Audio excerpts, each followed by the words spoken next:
So week 2 for your Newell Strength Detox video.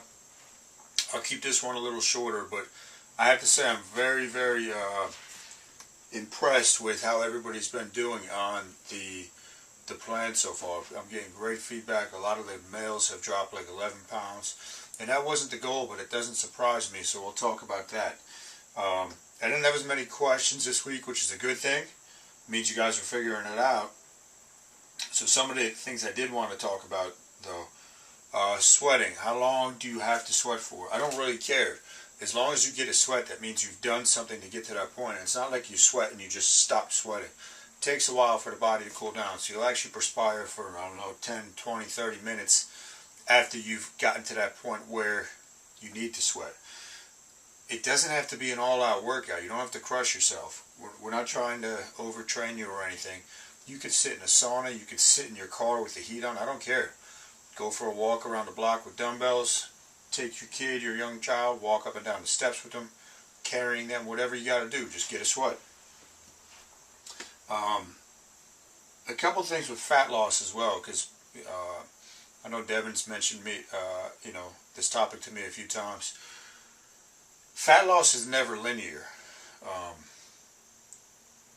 It's up and down. It's a dip. So, sometimes we'll go.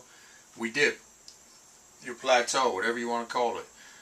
And you might be down there for a while, and then you come out the other side. But it's not linear. You can't expect to lose 1, 3, 2 pounds of fat every single week. Okay? But with that, what you'll notice when you get to the dip, as far as weight, and I notice from bodybuilding is, and I'll give credit to Lyle McDonald, the whoosh effect, okay? Something called squishy fat. So as we start to lose fat and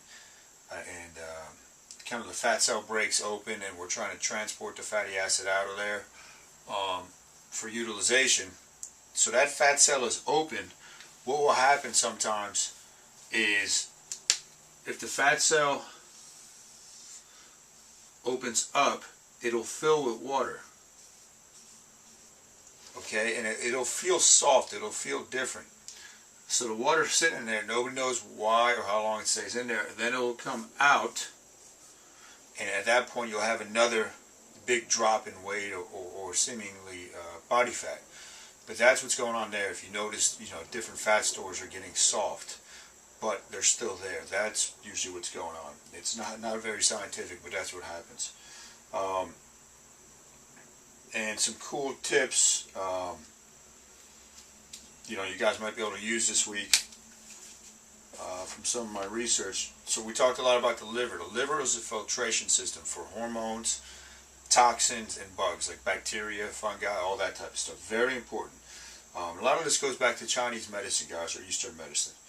It's the key organ in breaking down fat. So if it's overstressed, and that's why some of you are dropping the body fat like you are, is because you're really, and maybe you don't even know it, taking care of your liver health. But if it's overstressed, it's not going to help you in breaking down a fat. Okay, liver is very important.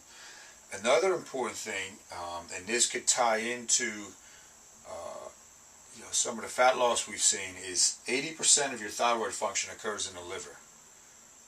Okay, and thyroid is very powerful in assisting metabolism and all metabolic functions in the body. So, something to keep in mind. Signs without blood work, again, this goes back to Eastern medicine, that maybe your liver is overburdened or overstressed.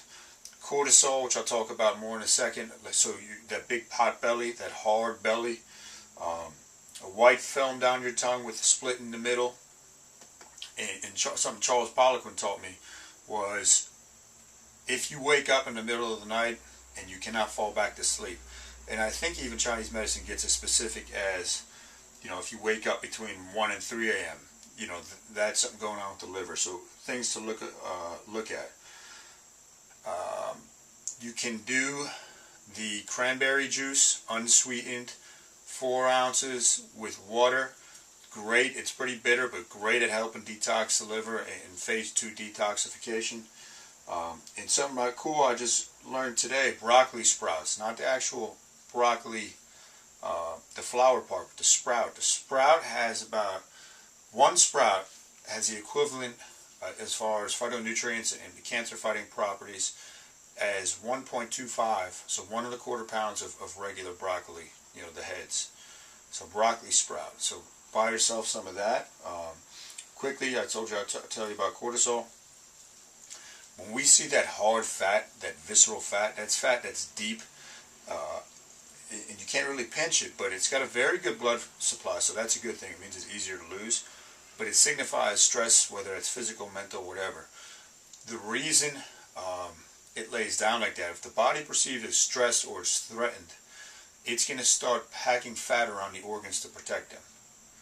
Okay, so that's what's going on when you got the cortisol belly or the pot belly. That's actually hard. So if you have any other questions, shoot them to me. I'll get them to you for your last video next week. Keep up the great work.